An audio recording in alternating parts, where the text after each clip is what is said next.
Ukraine के पूर्वी हिस्से में बखमुत के पास एक छोटे से शहर चेजी में कुछ ऐसा हुआ जो युद्ध को समझने वाले किसी भी व्यक्ति को डरा सकता है।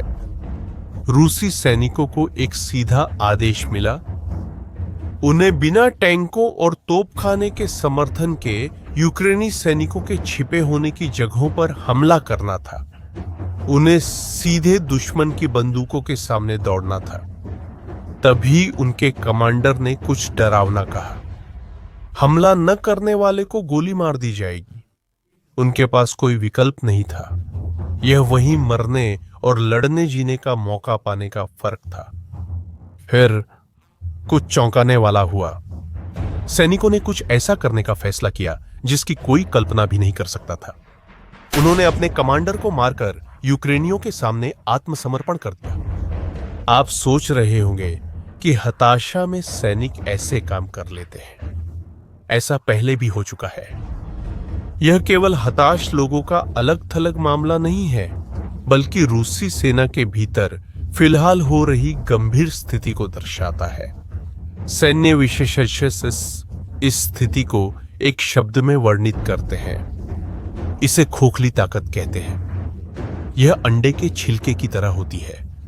बाहर से ठोस और मजबूत दिखती है, पर अंदर से खाली होती है। थोड़े जोर से छूने पर सब बिखर जाता है। यह एक दिलचस्प सवाल की ओर ले जाता है। दुनिया की सबसे बड़ी सेनाओं में से एक इस हालत में कैसे पहुंच गई? और देखिए, इसका जवाब आपको चौंका देगा, क्योंकि यह उस चीज से शुरू होता है जिसे ज्यादातर लोगों ने होते हुए भी महसूस नहीं किया। देखिए, जब रूस ने यूक्रेन पर हमला किया, तब उसके पास लगभग 9 लाख सक्रिय सैनिक थे। इनमें से सबसे महत्वपूर्ण थे जिन्हें कोंत्राक्तनिकी कहा जाता है। ये पेशेवर करियर सैनिक होते हैं। ये लोग जटिल उपकरण का प्रयोग, हमलों का समन्वय और सामूहिक कार्य में कुशल थे। ये रूसी सेना की असली रीढ़ थे। लेकिन फिर तबाही आ गई। युद्ध के पहले कुछ महीनों में, खासकर जब उन्होंने यूक्रेन की राजधानी कीव पर कब्जा करने की कोशिश की, इन अनुभवी सैनिकों में से अधिकांश मारे गए या गंभीर रूप से घायल हो गए। कुछ ही हफ्तों में रूस ने दशकों की मेहनत से हासिल की गई सारी उपलब्धियां खो दी, और यहीं से चीजें पहाड़ से लुढ़कती बर्फ की गेंद सी पड़ने लगती है। निराश होकर रूस ने पेशेवरों को बदलने हेतु आम नागरिकों को सेना में भर्ती करने का निर्णय लिया। हम उन लोगों की बात कर रहे हैं जिन्हें यूक्रेनी सैनिकों का सामना करने से पहले सिर्फ 1 हफ्ते की सैन्य ट्रेनिंग दी गई थी, जबकि वे सैनिक महीनों से लड़ रहे थे।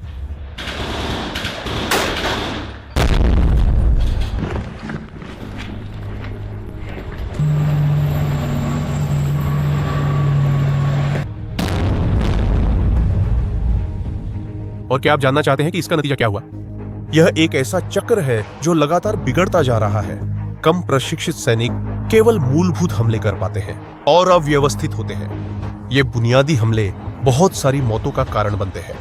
ज्यादा मौतों से सेना को कम प्रशिक्षित नागरिकों को बुलाना पड़ता है। यह चक्र निरंतर बिगड़ता जाता है। संख्या चौंकाने वाली है। यूक्रेन का दावा है कि रूस ने अब तक 1 मिलियन सैनिक या तो मारे जाने या घायल होने के रूप में गंवा दिए हैं इस साल जून तक। यहां तक कि अमेरिकी, जो आमतौर पर ज्यादा सतर्क रहते हैं, मार्च तक 7,50,000 हताहतों की बात करते हैं। यह संख्या रूस द्वारा द्वितीय विश्व युद्ध के बाद किसी भी युद्ध में खोए गए लोगों से अधिक है। और यहां एक तथ्य है जो आपको हैरान कर देगा। आपने शायद सुना होगा कि रूस यूक्रेनी क्षेत्र के अंदर आगे बढ़ रहा है, लेकिन क्या आप जानते हैं कि इन इलाकों में वे कई बार सिर्फ 50 मीटर प्रतिदिन ही आगे बढ़ पाते हैं? और अगर वे ऐसे ही आगे बढ़ते रहे तो उन्हें पूरी यूक्रेन पर कब्जा करने में 230 साल लग जाएंगे। अब तक की यही गति बनी रही तो इसका मतलब होगा कि रूस को 100 मिलियन सैनिकों की कुर्बानी देनी पड़ेगी। यह संख्या रूस में मौजूद सभी वयस्कों से भी अधिक है। इसी दौरान कुछ और भी ज्यादा विनाशकारी हो रहा था। रूसी सेना सचमुच अपनी संगठित होने की क्षमता खो रही थी। 5,000 से ज्यादा रूसी अधिकारी युद्ध में मारे जा चुके थे। जिनमें कम से कम 12 जनरल भी शामिल थे। अब आप सोच रहे होंगे कि युद्धों में अधिकारी हमेशा मारे जाते हैं। हाँ, यह सच है। समस्या यह है कि हर मारे गए अधिकारी के साथ सालों का अनुभव और ज्ञान भी चला जाता है। ऐसा लग रहा है मानो सेना अपनी स्मरण शक्ति खो रही हो। यूनिट्स सही ढंग से काम करना भूल जाती है। यूक्रेन ने इस स्थिति को समझा और बुद्धिमानी से कदम उठाने लगा। उन्होंने सटीक हमलों के साथ रूसी कमांडरों को खास तौर पर निशाना बनाना शुरू कर दिया। इसका विचार सीधा है, कमांडर को मारना और दुश्मन की यूनिट में पूरी तरह से भ्रम पैदा करना। लेकिन एक और बुनियादी बात है जो रूसी सेना को अंदर से नष्ट कर रही है। समस्या उनकी सब कुछ व्यवस्थित करने की प्रक्रिया में है। रूसी सैन्य प्रणाली सोवियत संघ के समय से चली आ रही है, जहां सब कुछ ऊपर से तय होता था और नीचे के सभी लोग बस आज्ञा का पालन करते थे। यह ऐसे ही काम करता है। जनरल योजनाएं बनाकर आदेश नीचे भेजते हैं और सैनिकों को बिना सवाल किए पालन करना होता है, भले ही उन्हें लगे कि योजना असफल होगी। यह तरीका पुरानी लड़ाइयों में कारगर रहा होगा, पर अब यह विनाश का मार्ग। इसका कारण सरल है। अब एक चीज है जिसे ड्रोन कहा जाता है। ये छोटे, बिना पायलट वाले विमान कैमरों से लैस होते हैं, जो युद्ध के मैदान की हर गतिविधि को रियल टाइम में देख सकते हैं। यूक्रेन के पास हजारों ड्रोन हैं, जो निरंतर उड़ते हुए रूसियों की हर गतिविधि पर निगरानी रखते हैं। तो जरा उस स्थिति की कल्पना कीजिए। यूक्रेनी ड्रोन द्वारा रूसी सैनिकों की हमला योजना पहले से ही देख ली जाती है, जिससे उन्हें रूसी रणनीति का पता चल जाता है और वे उनका सामना करने को तैयार हो जाते हैं। रूसी सैनिकों का आगमन एक घात होता है। सिस्टम योजना में बदलाव की अनुमति नहीं देता। यह ऐसे है जैसे पोकर खेलना हो जिसमें सारे पत्ते खुले हों। प्रतिद्वंदी हमेशा आपके अगले कदम को जानता है, उससे पहले कि आप उठाएं। और यही हमें इस युद्ध के सबसे भयावह पक्ष तक पहुंचाता है। आधुनिक युद्ध का मैदान पूरी तरह से पारदर्शी हो गया है। रूसी सैनिकों को आमने सामने की लड़ाई में दूसरे सैनिकों से लड़ने के लिए नहीं भेजा जा रहा है, उन्हें जीवित रहने के लिए भेजा जा रहा है, जबकि अदृश्य ड्रोन आसमान से उन्हें देख रहे हैं और किसी भी समय हमला करने के लिए तैयार है।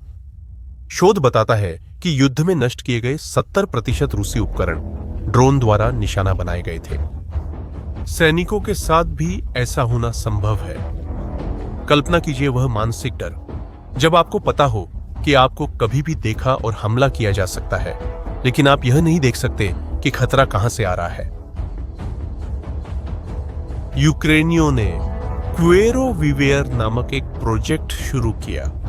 यह एक संचार चैनल है जो रूसी सैनिकों को सुरक्षित तरीके से आत्मसमर्पण करना सिखाता है।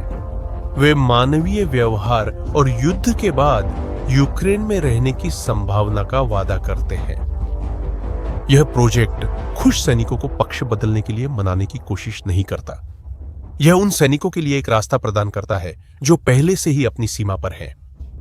ऐसे लोग जो आत्मघाती आदेश का पालन करने या यूक्रेनी ड्रोन द्वारा मारे जाने के बीच फंसे हुए हैं। अब अधिकांश रूसी सैनिक तीसरा विकल्प चुन रहे हैं, आत्मसमर्पण करना। परंतु इस विकल्प को इतने सैनिकों द्वारा चुनने के कारण समझने हेतु इस युद्ध में वास्तव में लड़ने वालों के विषय में एक अत्यंत चिंताजनक सत्य जानना आवश्यक है।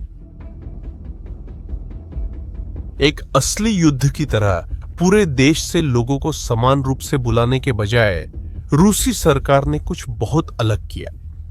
उन्होंने मुख्य रूप से गरीब क्षेत्रों और अल्पसंख्यक जातीय समूहों पर ध्यान केंद्रित किया, जबकि मॉस्को और सेंट पीटर्सबर्ग जैसी बड़ी शहरों की रक्षा की। संख्या चौंकाने वाली है। रूस के अंदरूनी हिस्से में स्थित एक गरीब क्षेत्र बुरियातिया गणराज्य में हर 1 लाख निवासियों पर 66 सैनिक मारे गए। दागेस्तान, एक और गरीब क्षेत्र में हर लाख लोगों पर लगभग 23 मौतें हुई। लेकिन राजधानी मॉस्को में हर 1 लाख निवासियों पर केवल 3.6 मौतें हुई। इसका मतलब है कि बुरियातिया का एक युवा इस युद्ध में मरने की संभावना मॉस्को के एक युवा से लगभग 20 गुना ज्यादा है। अगर आप एक सैनिक होते और आपको यह पता चलता तो आप क्या सोचते? खैर, संभव है कि आप इस नतीजे पर पहुंचे कि आपकी जिंदगी सरकार के लिए राजधानी में रहने वाले किसी व्यक्ति की जिंदगी से कम मायने रखती है। और जब एक सैनिक यह महसूस करता है कि उसे विशेषाधिकार प्राप्त वर्गों की रक्षा के लिए इस्तेमाल किया जा रहा है, तो उसके दिमाग में कुछ बदल जाता है। वह रूस के लिए किसी अमूर्त विचार के लिए लड़ना छोड़ देता है और केवल अपने जीवन की रक्षा के लिए संघर्ष करने लगता है। गरीबों को लड़ाई के लिए इस्तेमाल करने की यह रणनीति एक और बड़ी समस्या खड़ी कर रही है। युद्ध देश को दिवालिया कर रहा है। रूस अपने सार्वजनिक बजट का 40% युद्ध पर खर्च कर रहा है। सिर्फ सैनिकों के वेतन ही सरकार के पूरे बजट का 8% से ज्यादा है। इसी समय पश्चिमी देशों के आर्थिक प्रतिबंध रूस की तेल और गैस से होने वाली आमदनी को कम कर रहे हैं, जो आमतौर पर रूसी सरकार की लगभग आधी आय होती है। हालात और खराब करने के लिए 9 लाख से ज्यादा रूसी, जिनमें से कई कुशल पेशेवर हैं, देश छोड़ चुके हैं। यह एक ऐसा चक्र है जो रुकता नहीं है। रूस के सैनिकों की संख्या जितनी कम हो रही है, उसे दूसरों को भर्ती करने के लिए उतना ही अधिक खर्च करना पड़ रहा है। जितना ज्यादा खर्च करता है, जास्का से कि देश को चलाने के लिए उतना ही कम पैसा बचता है। जैसे जैसे अर्थव्यवस्था खराब होती जाती है, वैसे वैसे ज्यादा योग्य लोग देश छोड़कर चले जाते हैं। यह संकट रूस को ऐसा कदम उठाने के लिए मजबूर करता है जो उसकी हताशा को दर्शाता है। उसने दूसरे देशों से सैनिकों को आयात करना शुरू कर दिया। उत्तर कोरिया का मामला देखिए, जो आज रूस का एक मजबूत सहयोगी है।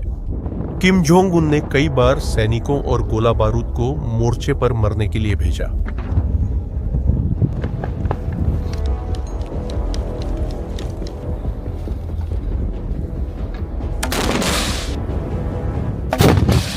ईरान ने भी अपने ड्रोन और लड़ाकों को भेजा। यह समस्या का आसान समाधान लग सकता है, लेकिन असल में इसने रूस के लिए कई समस्याएं पैदा कर दी। एक बार सोचिए, अलग अलग देशों के सैनिकों के साथ एक सेना को चलाना कितना मुश्किल होता होगा। वो तो सच में एक बुरा सपना होगा। वे एक ही भाषा नहीं बोलते, एक जैसी ट्रेनिंग नहीं ली है और एक जैसी रणनीतियां नहीं जानते। राष्ट्र प्रमुख के आदेश पर के अनुसार सशस्त्र 9वीं टुकड़ियां रूस की भूमि को अपनी मानती हैं और ये अधिकारी कोरियाई सेना के हैं।